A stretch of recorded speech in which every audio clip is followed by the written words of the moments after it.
সম্মানিত হাজিরিন, আজকে ছুটির দিন। অনেক আমাদের ইয়াং ছেলেমেয়েরা স্কুল কলেজ ইউনিভার্সিটি না গিয়ে নামাজ পড়তে এসেছে। আমরা তাদের উদ্দেশ্যে আজকে কিছু তাদের খেদমতে পেশ করতে চাই। তার আগে পিতামাতারও কিছু দায়িত্ব সম্পর্কে দু একটি কথা আমরা স্মরণ করিয়ে দিতে চাই। পিতামাতা তাদের সন্তান সন্ততিকে উত্তম আদব শিক্ষা দেওয়া, এটা তাদের একটা বিরাট দায়িত্ব। তারা এমনি অটোমেটিক্যালি বড় হবে, আপনি কিছু শিক্ষা না দিলেও বড় হতেই থাকবে। খাওয়া দাওয়া করবে, দুনিয়ার সিস্টেম অনুযায়ী অনেক কিছুই হয়তো হয়ে যাবে, কিন্তু পিতা মাতার যে আসল দায়িত্ব ভালো মানুষ হিসাবে গড়ে তোলা, দ্বীনের তালিম দিয়ে ভালো মুসলিম হিসাবে গড়ে তোলা, এই কাজটা অনেক বড় জিম্মাদারি। এবং আমরা যদি এই কাজটা না করি, তাদের বিশেষ করে ইসলামের দৃষ্টিতে সুন্দর আদব আখলাকগুলো দিয়ে গড়ে না তুলি, তাহলে আমাদের ছেলে মেয়ে বড় হয়ে গেল আদব আখলাক ছাড়া, এবং এক পর্যায়ে তারা হয়ে যাবে অত্যন্ত খারাপ চরিত্রের বেয়াদব কিসিমের। তখন আমরা কমপ্লেন করব। এই জন্য আল্লাহ রাব্বুল আলামিন আমাদেরকে অনেক বড় আমানত দান করেছেন, ছেলে মেয়েগুলোকে ভালো করে মানুষ করতে, তাদেরকে উত্তম আখলাক শিখিয়ে দিতে। আর এই উত্তম আদব আখলাক হচ্ছে ইসলামের মূল জিনিস। ইসলাম একজন ভালো মানুষ তৈরি করতে চায়। আদব আখলাক শরীয়তের সব কিছুর মধ্যে চলে আসে এর ভিতরে। আল্লাহ তাআলার সঙ্গে আমাদের আদব আখলাক, আল্লাহকে মানা, আল্লাহ তাআলার হুকুম মানা, এগুলো থেকে শুরু করে আমাদের নবী করিম সাল্লাল্লাহু আলাইহি ওয়াসাল্লামকে অনুসরণ করা, শরীয়তকে মেনে চলা, কোরআন হাদিসের তালিম অনুযায়ী চলা, এগুলো তো অবশ্যই উত্তম আদব। কিন্তু খাস করে ছেলে মেয়েদেরকে আদব শিখানোর ব্যাপারে নবী করিম সাল্লাল্লাহু আলাইহি ওয়াসাল্লাম তাকিদ দিয়েছেন। তিনি বলেছেন একটি হাদিসে ইবনে মাজাতে এসেছে যে তোমাদের ছেলে মেয়েগুলোকে তোমরা সম্মানিত করো উত্তম আদব আখলাক শিখিয়ে। আমরা যদি উত্তম আদব আখলাক দিয়ে তাদেরকে মানুষ করি, তাদেরকে সত্যিকার সম্মানিত করে দিলাম। আর কি হাদিসে তিনি বলেছেন যে একজন পিতা অথবা মা, পিতা মাতা, তারা সন্তানকে উত্তম আদব আখলাকের চেয়ে আর ভালো কোনো উপহার দিতে পারে না। সবচেয়ে বড় গিফট আমাদের সন্তানদের জন্য তাদেরকে সুন্দর আদব চরিত্র আখলাক দিয়ে গড়ে তোলা। কেউ যদি তাদেরকে একটা বাড়ি না রেখে যেতে পারি, এত আফসোসের কারণ হবে না, কিন্তু উত্তম আদব আখলাক শিখিয়ে না গেলে বড়ই আফসোসের কারণ হয়ে যাবে।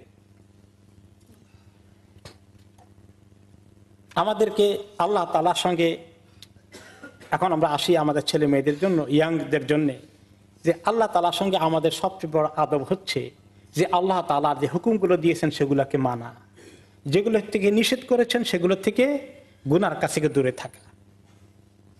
আল্লাহর পরে আমরা নবী করিম সাল্লাল্লাহু আলাইহি ওয়াসাল্লামের সঙ্গে আমাদের আদব আছে। ওনার আদবের অর্থ হচ্ছে তার উপর ঈমান আনা, তার সমস্ত সুন্নতগুলোকে অক্ষরে অক্ষরে পালন করার চেষ্টা করা। এরপরে আল্লাহ তাআলা আমাদেরকে আরো আদব দিয়েছেন। আল্লাহ এবং তার রাসূলের পরে আমাদের পারস্পরিক একে অপরের সঙ্গে আদব আছে। আমার নিজের সঙ্গে আমার নিজের চলাফেরার মধ্যে আদব আছে। আমরা যদি পারস্পরিক চলাফেরার দিকে সম্পর্কে কথা বলি, তাহলে আল্লাহ এবং তার রাসূলের পরে আমাদের কাছে সবচেয়ে বড় হক এবং সম্মানের পাত্র কে? পিতামাতা। পিতামাতাকে ছেলে মেয়েরা কেমন করে ব্যবহার করবে? আল্লাহ তাআলা বলেছেন পিতামাতার সঙ্গে কথাবার্তা বলতে কখনো উফ উফ করে আপত্তির মন্তব্য করো না, তাদেরকে ধমক দিও না, তাদের সঙ্গে কথা বলো খুব সুন্দর কথা, ভালো ভাষায় মোলায়েমভাবে তাদের সঙ্গে ব্যবহার করো। তোমার ডানাগুলো, তোমার স্কন্ধকে তাদের সামনে নিচু করে দাও, তাদের প্রতি রহমত হয়ে যাও, তাদের প্রতি দয়া মায়া করো, আর আল্লাহর কাছে তাদের জন্য দোয়া করো যে আল্লাহ তাদেরকে রব্বির হামহুমা কামা রাব্বায়ানি সগীরা। পিতা মাতার সঙ্গে সন্তানদের এই দেশে তারা যেভাবে লেখাপড়া করে, এডুকেশন সিস্টেমের মধ্যে আদব শেখানোর ব্যবস্থা খুব আছে নাকি? নেই, শূন্যতা। লেখাপড়া আছে, ম্যাথ, ইংলিশ, সায়েন্স, অনেক কিছু শিখাবে, সার্টিফিকেট নিয়ে বের হবে, ডিগ্রি নিয়ে বের হবে, চাকরি করবে, কিন্তু দিন আদব শেখার ব্যবস্থা সেখানে নেই। এই কাজটা কে করতে হবে? আমাদেরকে করতে হবে। এই জন্য আমাদেরকে এই কাজটা করার জন্যে তাদেরকে আল্লাহ তাআলা আমাদেরকে দায়িত্ব দিয়েছেন। ওমর ইবনে আব্দুল আজিজ রহমতুল্লাহ আলাইহি, তিনি একজন খলিফা ছিলেন, খুব ব্যস্ত, ছেলে মেয়েকে আদব শেখানোর সময় নাই। যেরকম আমরা অনেকে ব্যস্ত হয়ে গেছি, আমাদের ছেলে মেয়েকে আদব শেখানোর সময় নাই। আদব শেখাতে হলে সময় দেওয়া লাগে, খালি এটা করো না বললে হয় না, সময় দিয়ে তাদেরকে নিয়ে বসে যে সময় দিতে হবে সেটা আমাদের অভাব। ওমর ইবনে আব্দুল আজিজ রহমতুল্লাহ আলাই তিনিও এরকম খলিফা ছিলেন, ব্যস্ত হয়ে গেলেন, কি করা যায়। তারপরেও তিনি তার ছেলে মেয়েকে তারবিয়ত দিতে ভুল করলেন না, তিনি টিচার রাখলেন। আমরা যেরকম টিচার রাখি আমাদের বাচ্চাদের জন্য দিন শেখাতে, আদব শেখাতে। এবং ওই জমানায় যারা ছোট বাচ্চাদেরকে দিনই তালিম দেওয়ার জন্য যে টিচার রাখতেন, তার পরিচয় ছিল মুআদ্দেব।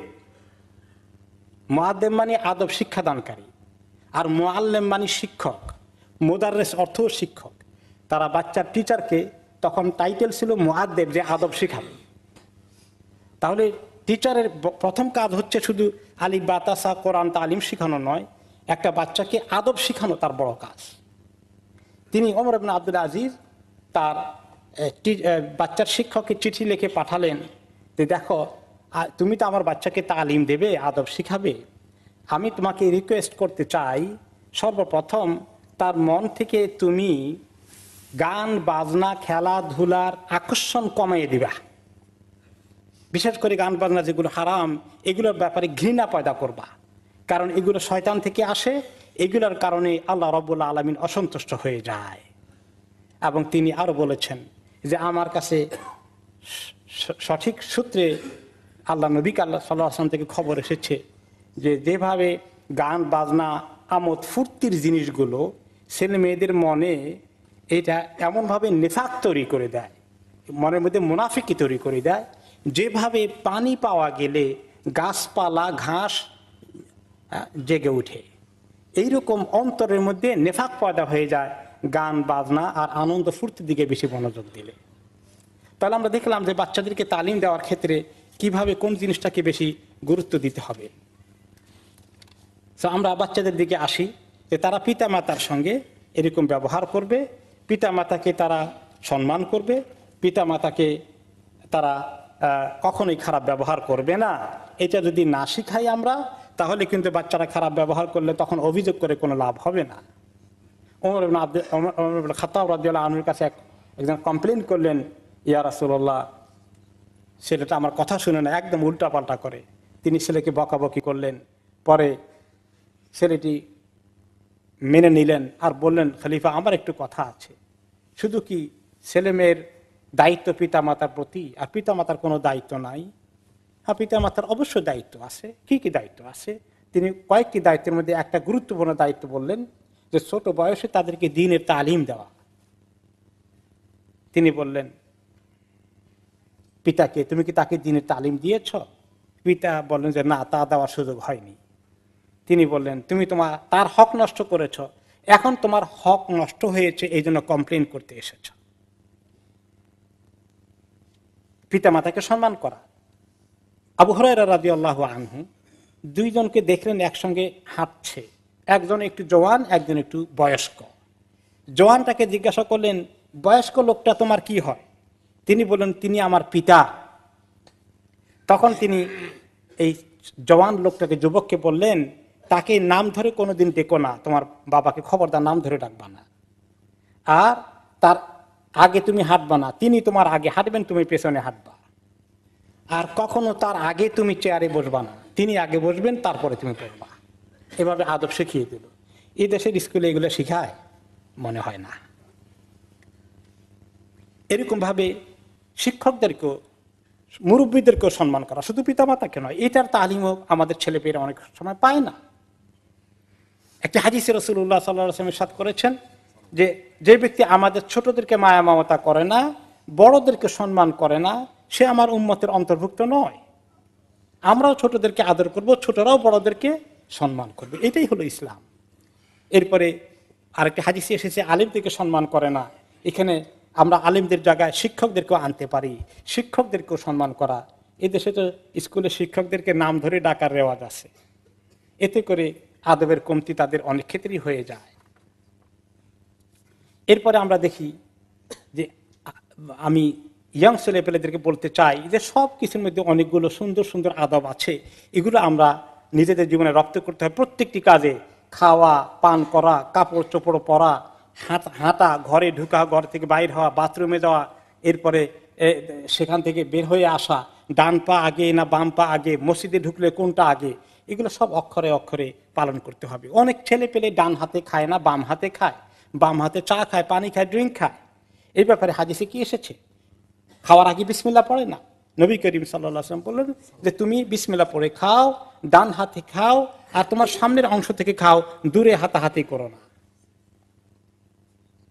এরপরে কেউ যদি বিসমিল্লাহ পড়ে ঘরে না ঢুকে, শয়তান তার সঙ্গে ঢুকে পড়ে। ডান পা না দিলে শয়তান ঢুকে পড়ে। খাওয়ার আগে বিসমিল্লাহ না বলে শয়তান তার সঙ্গে খাবার জয়েন করে। এরকম অনেক কথাবার্তা খাওয়া দাওয়ার ব্যাপারে আছে। বাম হাতে খাওয়াটা খুবই খারাপ। বাম হাতে ড্রিঙ্ক করার ব্যাপারে হাদিসে এসেছে, কেউ তোমরা বাম হাতে খেও না, বাম হাতে পান করো না, কারণ শয়তান বাম হাতে খায় আর বাম হাতে পান করে। কাপড় চোপড় পরার ব্যাপারে কিরকম কাপড় পরতে হবে ইসলামে গাইডলাইন দিয়েছে। অনেক ছেলে পেলে কাপড় পরে কিরকম জানেন? ইদানিং ইয়ং ছেলেদের কাপড় পরার প্যাটার্ন হলো অন্যদের দেখা দেখি, যে টি শার্ট হবে অনেক ছোট আর ট্রাউজার যাবে অনেক নিচে, আর যখন কাজ করতে যায়, রুকু সিজদা করে নামাজের ভিতরে, তখন এত বড় জায়গা ফাঁক হয়ে যায়। কয়েকদিন আগে আমার বাসায় বিল্ডার আসলো কাজ করার জন্য, মুসলিম নয়, আউযুবিল্লাহ। তাদের অবস্থা দেখে তো আমি এরকম করে কাজ করছে যে পুরো গোপনাঙ্গ প্রকাশ হয়ে যাওয়ার অবস্থা। এইগুলো দেখা দেখি আমাদের ছেলে পেয়েরা। আল্লাহ তাআলা এই ড্রেসের ব্যাপারে কি বলেছেন? হে বনি আদম, তোমাদেরকে আমি এই সুন্দর পোশাক নাজিল করেছি যাতে করে তোমাদের ঢেকে রাখার জিনিসগুলো আবৃত করে রাখতে পারো, গোপন অঙ্গগুলো যেন প্রকাশ না হয়ে পড়ে। এটা হচ্ছে অন্যতম ফাংশন পোশাক। আমি পোশাক পরলাম কিন্তু আমার উঠা বসার মধ্যে, রুকু সিজদার মধ্যে আমার সব দেখা যাবে, তো লাভ হলো কি?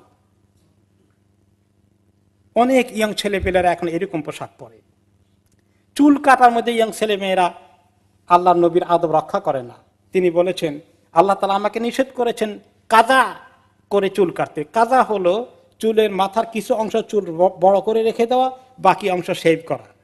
এখন বোধহয় আজকাল এটাকে স্টেপ কাট বলে নাকি, কেউ কেউ বলে দোতলা কাট, দোতলা চুল কাটা, উপরে তলা একরকম, নিচে তলা আরেক রকম। ছেলে পেলেদের জন্য আরেকটি লেসন হচ্ছে, স্কুল কলেজে, বিশেষ করে স্কুল লাইফে, প্রাইমারি স্কুলে, হাই স্কুলে ছেলেরা অনেক বুলি করে। একে অপরকে চান্স পাইলে বুলি করে, হয়তো ফিজিক্যালি ধাক্কা দেয়, অথবা কথাবার্তা বলে ব্যাড নেম নিয়ে ডাকে, ইত্যাদি করে, ব্যাক বাইটিং করে। এই সমস্ত কালচার তারা শিখে, এবং অনেক ছেলে পেলে এই বুলিংয়ের শিকার হয়ে অনেক মানসিক কষ্টে ভোগে। এটা এদেশে একটা বড় সমস্যা। যেহেতু তারা স্কুলে আদব শেখায় না, এটা সমাধানও তাদের কাছে সহজে নাই, বড় মুশকিল। আর কোনো ছেলে যদি একবার বুলিংয়ের শিকার হয়ে যায়, তার লাইফটা হেল করে ফেলে তারা। এই জন্য এটা জুলুম, এই জুলুম করা নিষেধ। আমাদের ছেলে মেয়েদেরকে এগুলো বুঝতে হবে, বুঝাইতে দিতে হবে। এরপরে বুলিং করতে গিয়ে অনেক সময় গ্যাং কালচার পয়দা হয়ে যায়। একজনকে টার্গেট করে কয়েকটা মিলে গ্যাং বানায়, তাকে যেখানে পায় সেখানে তাকে আক্রমণ করে, স্কুলের বাইরেও আক্রমণ করে, স্কুলের ভিতরে আক্রমণ করে, খেলতে গেলে আক্রমণ করে। আর গ্যাং কালচার আমাদের সমাজে কি করছে দেখতে পাচ্ছেন তো, কত ক্রাইম হয়ে যাচ্ছে, খুনাখুনি পর্যন্ত হয়ে যায়। এরপরে দেখবেন আরেকটি ব্যাড কালচার আমাদের ছেলে পেলেদের, তারা স্ক্রিম করে, শাউট করে। আমি বুঝলাম না, এরকম এমন জোরে শাউট করে। আল্লাহ তাআলা বলেছেন জোরে শাউট করাটা আল্লাহর কাছে খুব ঘৃণিত কাজ। যে বড় জোরে আওয়াজ করে যে সমস্ত মানুষ, আল্লাহ তাআলা বলেছেন এরা গাধার মতো চিৎকার করে। গাধার চিৎকারটা খুব জোরে হয়, গরু ঘোড়া এত জোরে চিৎকার করে না, ছাগল। গাধা চিৎকার করে, বিকট চিৎকার। আল্লাহ তাআলা বলেছেন আল্লাহর কাছে গাধার মতো চিৎকার করাটা খুব খারাপ জিনিস। কিছু ছেলে পেলে আমাদের এগুলো করে। আর সবচেয়ে বড় মুশকিল হয়ে গেল যে আমাদের ছেলে পেলেরা এই বেয়াদবি, বদ আখলাকি, এগুলো কোত্থেকে শিখে? এই গ্যাং কালচার, গ্যাং ফাইট, এগুলো সব পেয়ার গ্রুপ থেকে, তাদের সঙ্গে সাঙ্গ পাঙ্গ থেকে, ফ্রেন্ড থেকে শিখে। এই জন্য পিতা মাতাকে হেল্প করতে হবে যে কারা, তাদের বাচ্চারা কার সঙ্গে উঠা বসা করে, কার সঙ্গে খেলতে যায়, কোন বাচ্চার সঙ্গে স্কুলে যায়, সেখান থেকে আসে। গুড ফ্রেন্ড লাগবে। তোমাদের দিন, তোমাদের ফ্রেন্ডের দিন দ্বারা আক্রান্ত হয়। এই জন্য তোমরা কাকে তোমাদের ফ্রেন্ড বানাও, তার দিনদারি দেখে ফ্রেন্ড বানাইও। ছেলে পেলেদেরকে ভালো দিনদার ছেলে ফ্রেন্ড জোগাড় করে দেওয়ার জন্য দরকার হলে পিতামাতাকে হেল্প করতে হবে।